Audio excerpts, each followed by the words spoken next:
Budget अधिवेशनामध्ये असं कुठलेही बिझनेस ऍडवायझर कमिटी झालेली नाही. त्यामुळे बीएससी घेण्याचा निर्णय त्या ठिकाणी झाला नाही जे आमच्या प्रमुख नेत्यांना विचारलं बाबा काय झालं, मग आम्हालाही माहिती नाही. आणि म्हणून पुढच्या आठवड्यातले जे 3 दिवस आपण वाढवले आहेत ते विरोधी पक्षाच्या मागणीवर त्या ठिकाणी वाढवले.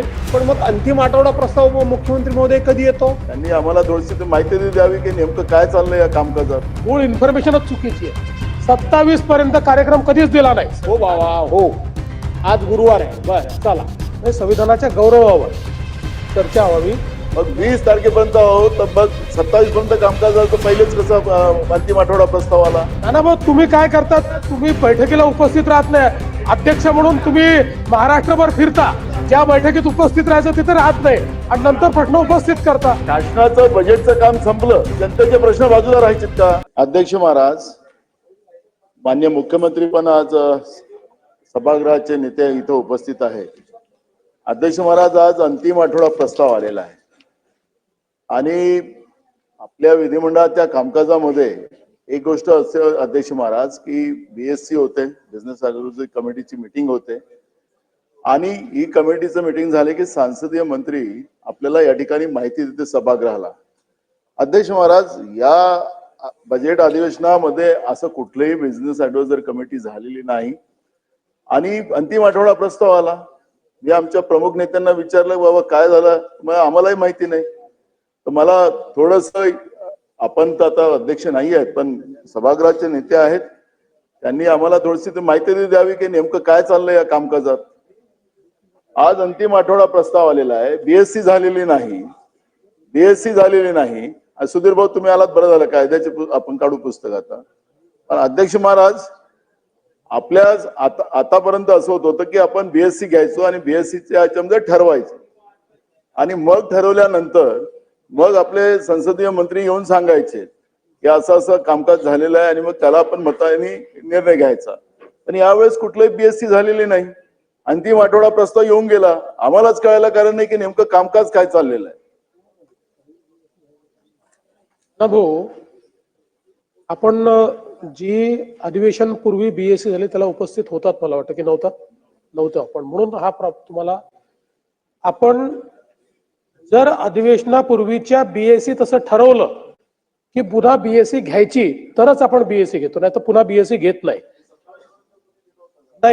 तर पहिल्यांदा त्या ठिकाणी अशी चर्चा झाली की एक कार्यक्रम पत्रिका आहे. पहिल्यांदा त्या ठिकाणी अशी चर्चा झाली ज्यावेळेस विरोधी पक्ष तर्फे आपण होतात, मला वाटतं वडेट्टीवार साहेब हे वेळ वाढवून मागत होते. त्यावेळेस पहिल्यांदा अशी चर्चा झाली की आपण बीएससी घेऊ आणि वाढवायचं की नाही ठरवू. पण नंतर निर्णय झाला की वाढवायचं, बीएससीची आवश्यकता नाही, वाढवायचं. आणि म्हणून पुढच्या आठवड्यातले जे 3 दिवस आपण वाढवले आहेत ते विरोधी पक्षाच्या मागणीवर त्या ठिकाणी वाढवले. त्यामुळे बीएससी घेण्याचा निर्णय त्या ठिकाणी झाला नाही आणि म्हणून आपण तेव्हाच बीएससी घेतो ज्यावेळी आपल्याला समजा आपण ठरवलं असेल की पुन्हा बीएससी घेऊन निर्णय करायचा. असा निर्णय त्या ठिकाणी झाला नव्हता, तर वाढवण्याचाच निर्णय थेट आपण घेतल्यामुळे पुन्हा बीएससी घेण्यात आलेली नाही. मंत्री महोदय, मग आता एक नवीन प्रश्न उपस्थित झाला की मुळामध्ये सभागृहाचं मुदत ही ठरलेलीच होती की 27 तारखेपर्यंत किंवा 26 तारखेपर्यंत सभागृह भरवायचं, त्यामुळे पुन्हा बीएससी घेण्याचा काही कारण नाही असं आपण इथे म्हटलं. पण मग अंतिम आठवडा प्रस्ताव मुख्यमंत्री महोदय कधी येतो? की ज्या वेळेला सभागृहाचं कालमर्यादा संपते त्याच्या आदल्या दिवशी अंतिम आठवडा घेण्याचा प्रस्ताव पद्धत आहे. आणि म्हणून वास्तविक उद्या गुरुवार आहे पुन्हा, म्हणजे गुरुवारी पुन्हा विरोधी पक्षाचा 293चा प्रस्ताव घेतला पाहिजे. आणि म्हणून सभागृहाची दिवस संपत असं आज हो बाबा हो, आज गुरुवार आहे. बरं चला, आणि म्हणून हा 293चा प्रस्ताव यायला पाहिजे होता. आणि आपण म्हणतात त्याप्रमाणे की पूर्वनियोजितच सभागृहाचं कामकाज कधी संपवायचं ठरलेलं असल्यामुळं सभागृहाचं कामकाज संपण्याच्या आदल्या दिवशी खरा नियमानं अंतिम आठवडा प्रस्ताव यायला पाहिजे होता. हे आपल्याला मान्य आहे का? पुन्हा सांगतो की हेही त्याच बीएससी ठरलं की त्याची पूर्ण मिनिट्स आहेत माझ्याकडे आहेत.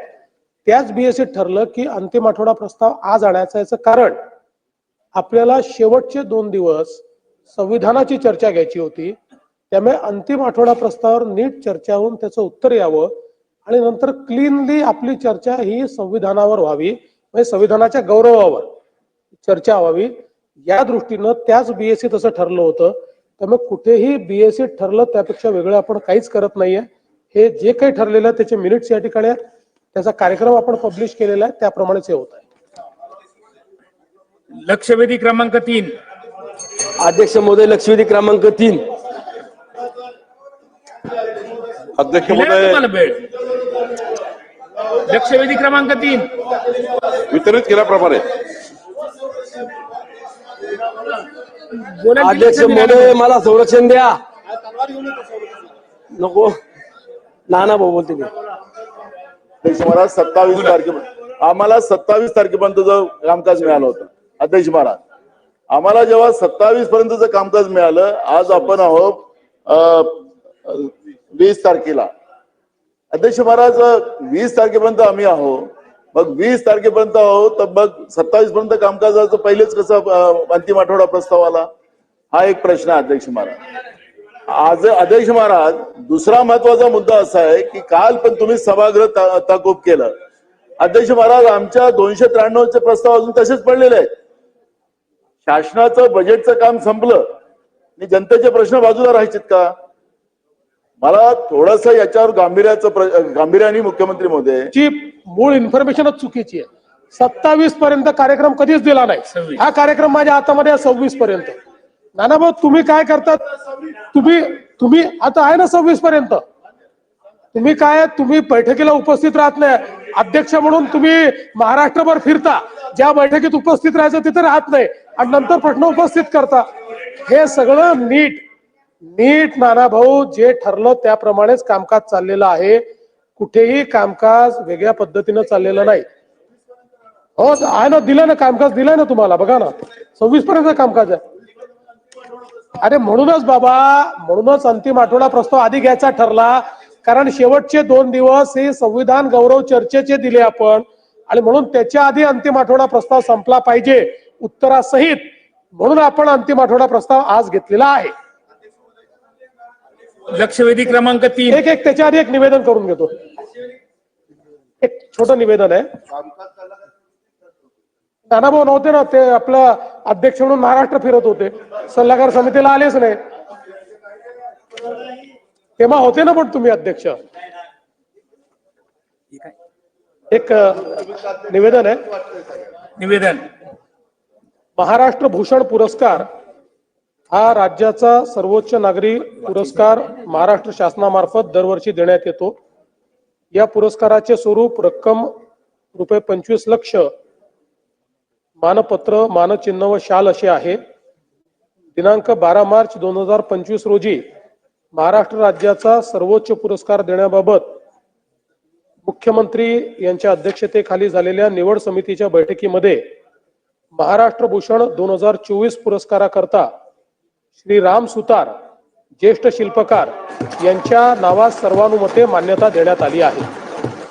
या ठिकाणी सांगितलं पाहिजे की श्री राम सुतार साहेब यांचं वय 100 वर्ष आहे आणि अजूनही त्या ठिकाणी ते शिल्प तयार करतायत. आणि विशेषतः आपलं जे चैत्यभूमीचं जे आपलं डॉक्टर बाबासाहेब आंबेडकरांचं स्मारक होत आहे, त्याच्यामध्ये भारतरत्न डॉक्टर बाबासाहेब आंबेडकरांची मूर्ती देखील तेच तयार करतायत.